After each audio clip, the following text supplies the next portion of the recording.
వరంగల్ నగరంలో మద్యం మత్తులో యువకుల వీరంగం కలకలం రేపింది. మిల్స్ కాలనీ పరిధిలోని గణపతి ఇంజనీరింగ్ కాలేజ్ ఎదురుగా ఉన్న ఓ టీ స్టాల్ వద్ద జరిగిన ఘటన స్థానికులను భయాందోళనకు గురిచేసింది. సమాచారం ప్రకారం మద్యం మత్తులో ఉన్న 7 యువకులు టీ స్టాల్ వద్దకు వచ్చి వాటర్ బాటిల్ తీసుకున్నారు.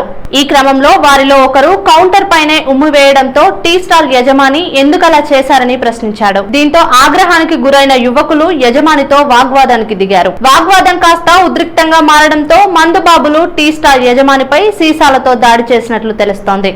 అడ్డుకునేందుకు ప్రయత్నించిన స్థానికులపై కూడా దాడి చేయడంతో అక్కడ ఉద్రిక్త పరిస్థితులు నెలకొన్నాయి. ఘటనలో పలువురికి స్వల్ప గాయాలైనట్లు సమాచారం. ఘటన అనంతరం స్థానికులు తీవ్ర ఆందోళన వ్యక్తం చేస్తున్నారు. ఇదే ప్రాంతంలో తరచూ పోకిరీల ఆగడాలు పెరుగుతున్నప్పటికీ పోలీసులు పట్టించుకోవడం లేదని ఆరోపిస్తున్నారు. రాత్రి వేళల్లో మద్యం సేవించి యువకులు హల్చల్ చేస్తుండటంతో ప్రజలు భయంతో జీవిస్తున్నామని స్థానికులు చెబుతున్నారు.